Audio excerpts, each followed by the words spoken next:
Hello everyone, myself Dr. Smita Mohanty. I am working as a senior principal scientist at CIPET, SARP, LARP in Bhubaneswar. I have with me two young researchers, Shri Girija Prasad and Shri Malayananjan Parida. We all will be demonstrating the analysis of microplastics in river water samples using micro FTIR and pyro GCMS. Today we will be demonstrating the extraction of microplastics from river water samples. First, prima facie, all of us should remember that the QC/QA protocols needs to be maintained properly so that there is no contamination. To prevent this, first is the synthetic particles, introduction of synthetic particles, personal wearing cotton laboratory coats and nitrile gloves. So you need to ensure that whatever lab coats you are wearing, those are cotton, and try to avoid any plastics related samples, like for example you need to use the glass beakers, the petri dishes, other apparatus like tweezers, etc., which needs to be thoroughly cleaned with milky water prior to its use. Please avoid the plastics material wherever it is possible, and every surface should be prepared in such a way that it is contamination free. So the environment should be contamination free, so that is how you are going to ensure that only the microplastics from the sample is being retrieved and it is being analyzed. So to start with, the sieving process is essentially used to fractionate the river water samples into defined particle size classes, as well as per the aligning as per the ISO guidelines, that is ISO 24187, stainless steel sieves of decreasing mesh size stacked one over the other on top of a glass beaker should be arranged, and the sieves has to be mesh sizes of 500 mm, 300 micrometers and 100 micrometers, which are arranged sequentially. Accordingly, the collected river water sample, which is stored in the glass bottle to minimize plastic contamination, is gently poured over through the sieves. Whatever larger debris, it is being retained on the upper meshes, while progressively the smaller particles are captured below. The glass bottle is rinsed with milky water so that any microplastics particles adhering to the container are also recovered. Now, if you want to separate the plastics from the heavier mineral particles, you have to use a high density salt solution. Accordingly, the salt solution is prepared. Sodium iodide is essentially used, and it is adjusted to a density of approximately 1.7 grams per cc. Now, this density, it ensures that most common polymers will float, while sand and silt, they will sink, enabling effective recovery of your microplastics. Coming to the next step, which involves density preparation, you can isolate the microplastics from heavier mineral particles. You need a clean separating funnel, as we are showing it here, which is prepared for this process, and accordingly the sieved river water sample collected in the glass beaker is transferred into the funnel. Then, following this, sodium iodide solution of 1.7 grams per cc is added directly to the sample. Once filled, the separating funnel is closed securely and gently inverted to ensure contact between the sample and the high density solution. This difference in density will allow the most of the mineral particles to sink, while the plastic particles remain suspended to rise to the surface. We need to keep it undisturbed overnight, permitting complete phase separation.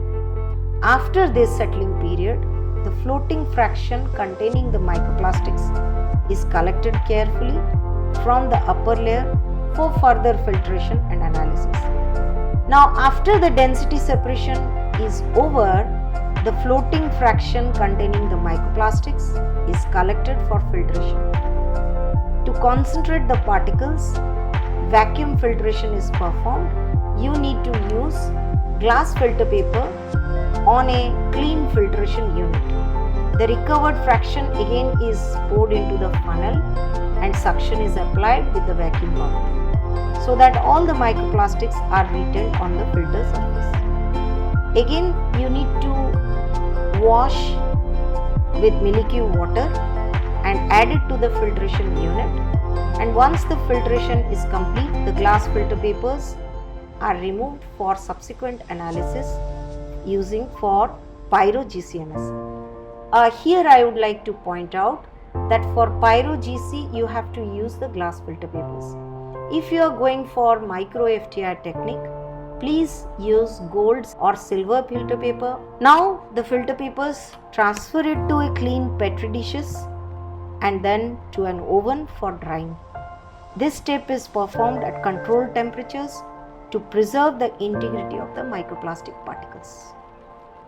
We'll now proceed towards analysis. Now I'll be explaining the details for the micro FTIR analysis. So here, as you can see, the FTIR which we have is Spotlight 200i microscope from PerkinElmer, and we have a stage controller unit. First is you have to switch on the systems for 10 to 15 minutes to warm up and stabilize prior to measurements.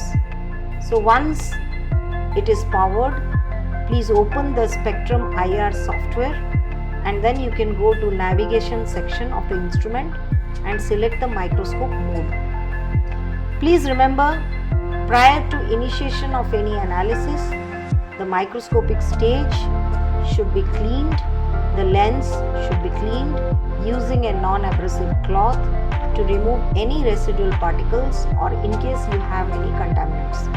Try to maintain the laboratory atmosphere as per the standard norms of 23 plus minus 2 degrees centigrade and 50 plus minus 5 relative humidity as per the ISO norms for micro FTIR analysis. So use first a clean unused silicone filter paper is placed on the stage to collect a background spectrum. So now we can carefully place the used silicone filter that carries the microplastic particles onto the stage. Tweezers are again always used to avoid the contamination. Using the live visible camera, we can survey the filter surface and capture a visible image either of the full filter area or of any selected regions which you can see, and which will provide a visual lamp to accompany the infrared data. Now, depending on our analytical goal, we can select either single point analysis or we can use mapping mode. Here, what we do is that we target on the individual particles using a single point mode, while mapping mode will allow automated scanning of larger areas to detect multiple microscopic fragments. The microscopic stage is then adjusted to bring each particle into sharp focus before IR spectra is collected. So here each polymer shows its characteristic spectra and it will have how the infrared light is absorbed at different wavelengths. So we get a unique spectral fingerprint for each of the polymer. If we have PP particles, it will show its characteristic spectra. In case we have any other particles like nylon or PET particles, it will also show its characteristic spectra. So here the type of the plastics like polyethylene or polypropylene or polystyrene or PET is recorded and accordingly it is identified. So I will show one of the spectra which highlights a typical case study of a PET particles which is retrieved from the river samples. Unlike FTIR, which identifies plastic based on their infrared absorption, pyrolysis GCMS identifies polymer by breaking them down under controlled heating. During pyrolysis, the plastic particles are thermally decomposed in the absence of oxygen generating characteristics fragment. These fragments are then separated by gas chromatography and identified by mass spectrometry, producing a clear chemical fingerprint of the polymer type. To begin, the isolated microplastic particles are transferred from the glass fiber filter into small, clean sample cups or quartz tubes designed for pyrolysis. The sample cup is inserted into the pyrolysis chamber. The chamber is rapidly heated to a defined temperature, often between 500 and 700 degrees Celsius, under inert conditions. This thermal energy breaks the polymer chains into small, volatile molecules without complete combustion. Each type of plastic generated unique decomposition products. For example, polyethylene produces alkenes and alkanes, while polystyrene yields styrene monomers and dimers. For reporting, results are saved with detail of the sample origin, preparation conditions, and identify polymer types. We hope that you all had a good understanding and good knowledge depth about the analysis, micro FTR analysis, as well as pyro GCMS for analysis of the microplastics in river water samples. And we thank you all for your patient hearing. Thank you. Thank you. Thank you.